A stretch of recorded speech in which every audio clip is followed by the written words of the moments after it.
ప్రేమగల తండ్రి, మహోన్నతులైన దేవ, భూమి ఆకాశములకు సృష్టికర్తలైన యేసు ప్రభువా, ఈ ఉదయకాల సమయంలో మా ప్రభు రక్షకుడు మీ ప్రియకుమారుడైన యేసు ప్రభువారి పరిశుద్ధమైన మహోన్నతమైన నామములో మీ నివాస స్థలమైన తేజోమయ నిలిచిన పరిశుద్ధ ఆలయంలో చేరి మిమ్మలను స్తుతించి పూజించటానికి నాయన మా ఆయుష్ని మా దినాలు పొడిగించి మమ్మల్ని సజీవులుగా ఉంచి రాత్రంతా కాపాడి భద్రపరిచినందుకు స్తోత్రాలు.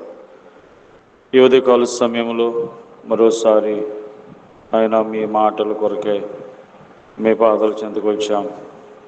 మీ మాటలను మీరు మాకు ప్రసాదించండి.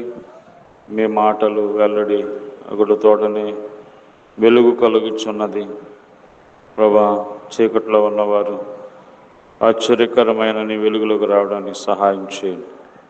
ఈ విధంగా మరి తండ్రి ప్రభా, నీ వాక్యం ద్వారా మా స్థితి మాకు చూపించి మరి నువ్వు ఎటువంటి దేవుడవు నాయన మాకు తెలియజేసి నీ వాక్యమును మీరు మాకు ప్రసాదించమని నాయన మరి దినం కొరకే మాకు కావలసిన వాగ్దానం దయచేయమని యేసు ప్రభు నామములో ప్రార్థిస్తున్నాం తండ్రి, ఆమేన్.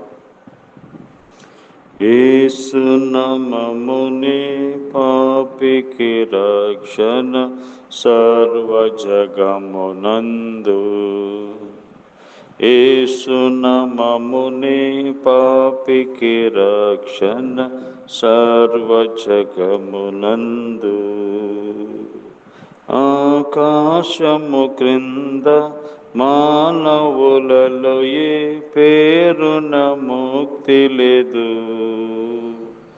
ఆకాశము క్రింద మానవులలో ఏ పేరున ముక్తి లేదు. యేసు నామమునే పాపికి రక్షణ సర్వ జగమునందు. ఈ జగతికి తెంచి రక్తము కాచి బలిగా నర్పించుకొనెన్. ఈ జగతికి తెంచి రక్తము కాచి బలిగా నర్పించుకొనెన్. మనల రక్షింప సంతోషమివ్వ సిలువలో బలియాయెన్. మనల రక్షింప సంతోషమివ్వ సిలువలో బలియాయెన్. యేసు నామమునే పాపికి రక్షణ సర్వ జగమునందు. పాపము నుండి శాపము నుండి మనలను విడిపింప. పాపము నుండి శాపము నుండి మనలను విడిపింప. దేవాది దేవుడు మానవ రూపము దాల్చెయ్యలకు వచ్చెన్. దేవాది దేవుడు మానవ రూపము దాల్చెయ్యలకు వచ్చెన్. యేసు నామమునే పాపికి రక్షణ సర్వ జగమునందు. దేవుని పరిశుద్ధ గ్రంథమైన బైబిల్ నుండి ఈ దినము దేవుడు మన కొరకు సిద్ధపరిచిన వాక్య భాగము కీర్తనల గ్రంథము 20వ అధ్యాయము 1వ వచనం. ఆపత్కాలమును యెహోవా నీకు ఉత్తరమిచ్చును గాక. యాకోబు దేవుని నామము నిన్ను ఉద్ధరించును గాక. ఆపత్కాలమందు యెహోవా నీకు ఉత్తరమిచ్చును గాక. యెహోవా దేవుని నామము నిన్ను ఉద్ధరించును గాక. దేవుడు ఆపత్కాలంలో ఉన్న మానవులకు సహాయం చేయాలంటే ఆయనకి మనం మొరపెట్టుకోవాలి. ఆపత్కాలం మందు, కష్టకాలం మందు శ్రమ కాలమందు దేవునికి మనం ప్రార్థించినప్పుడు ఆయన మనకి ఉత్తరమిచ్చే దేవుడు.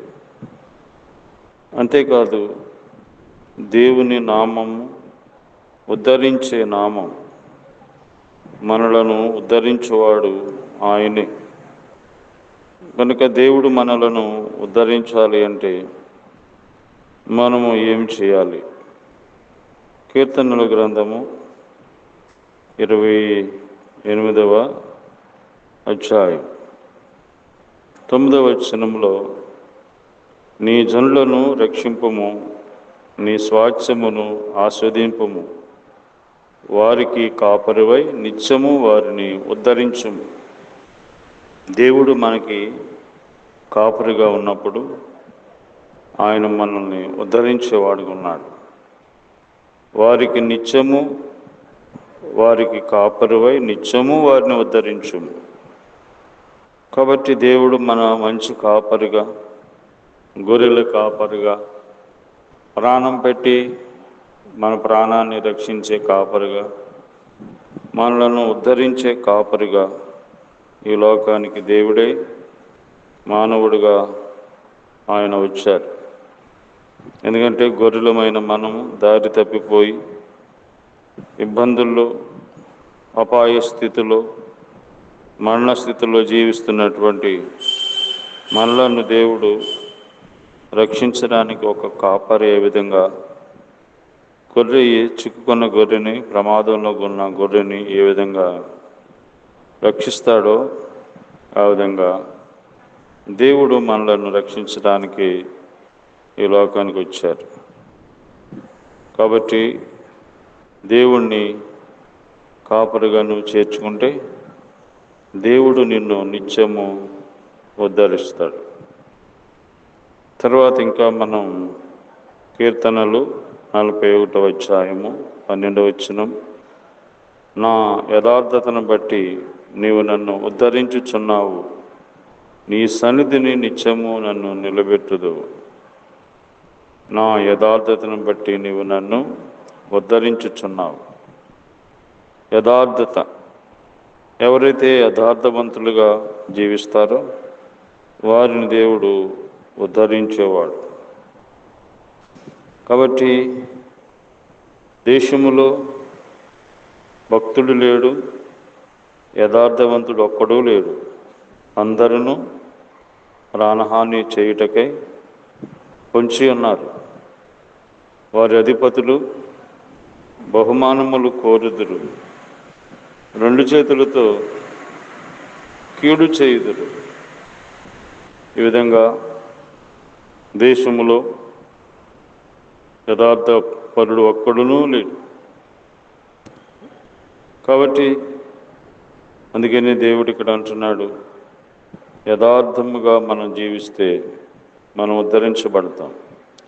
దేవుడు యథార్థవంతుడు, మనము కూడా యథార్థవంతులుగా జీవించాలి. ఎవరైతే యథార్థవంతులుగా జీవిస్తారో వారిని ఉద్ధరిస్తాడు. మోసం చేసేవాడు దీవించబడలేడు.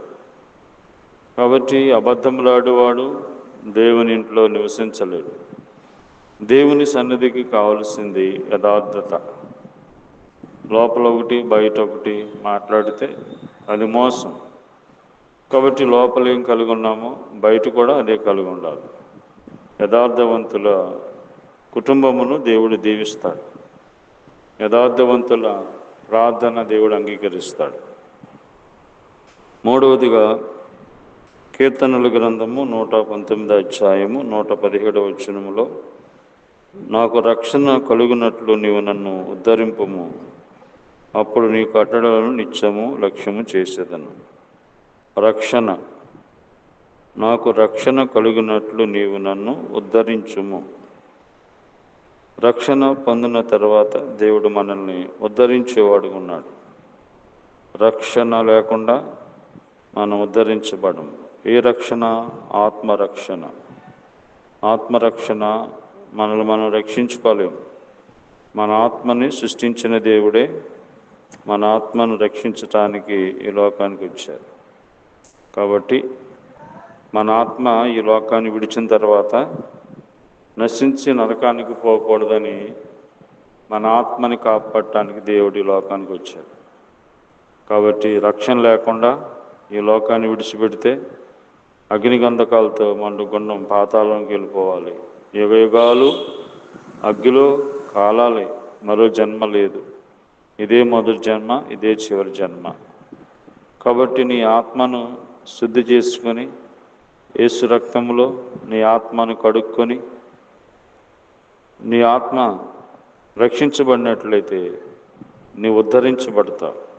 కాబట్టి ఇది ఆత్మరక్షణ కలుగు చేసే మార్గం. కనుక నీ ఆత్మ రక్షించబడిందా? నీ ఆత్మ ఎంతో విలువైంది. ఆ విలువైన ఆత్మను రక్షించడానికే దేవుడు ప్రతిరోజు మాట్లాడుతున్నాడు. కనుక ఆపత్కాలమున దేవుడు నిన్ను ఉద్ధరించాలంటే, ఆపత్కాలము దేవునికి సహాయం చేయాలంటే మనము ఈ విధంగా మరి దేవుడు ఆశించిన రీతిలో మనం జీవించాలి. ఆయన మనకి కాపరిగా ఆయన మనం అంగీకరించాలి. ఆయన మనల్ని కాపరిగా అంగీకరించి యథార్థముగా నడుచుకోవాలి, రక్షణ పొందాలి. దేవుడు అప్పుడు మనల్ని ఆస్వాదిస్తాడు. ఆ విధంగా దేవుడు మనల్ని సిద్ధపరచును గాక. ప్రేమగల తండ్రి, ఆపత్కాలమున ఉత్తరమిచ్చి మమ్మల్ని ఉద్ధరించే దేవుడుగా ఉన్నందుకు స్తోత్రాలు. ఎంతమంది ఆపత్కాలంలో ఆయన ఆశీర్వాదం లేక జీవిస్తున్నారు, వారందరినీ కనికరించండి. మా దేశము, రాష్ట్రము, గ్రామము, అధికారులు అనారోగ్యంలో ఉన్న వారందరి కొరకు ప్రార్థిస్తున్నాం. ఎవరు కూడా నశించకూడదు, అందరూ రక్షించబడాలి. సహాయం చేయండి నాయన. మరి దూరదేశంలో ఉన్న వాళ్ళని, అనారోగ్యంగా ఉన్న వాళ్ళని స్వస్థపరచండి. ఆయా సమస్యల్లో బాధలో ఉన్నటువంటి వారికి విడుదల దయచేయండి. ఈ దినమంతా మీ సన్నిధి మాకు తోడుగా ఉంచండి. మరి వరదలు, వర్షాల వలన ఎవరికి ఇబ్బంది లేకుండా మీ కాపుదల, భద్రత దయచేయండి. జ్ఞాపకం చేసుకోండి, కృప చూపించమని. ఎంతోమంది ఇబ్బందుల్లో ఉన్నారు, మీరే కనికరించమని యేసు ప్రభు నామములో ప్రార్థిస్తున్నాం తండ్రి. ఆమె. తండ్రి అయిన దేవుని ప్రేమ, ప్రభువైన యేసుక్రీస్తు వారి కృప, పరిశుద్ధాత్మ దేవుని అన్యోన్య సహవాసము ఈ రోజంతా మనకి తోడైండి కాపాడును గాక. ఆమేన్.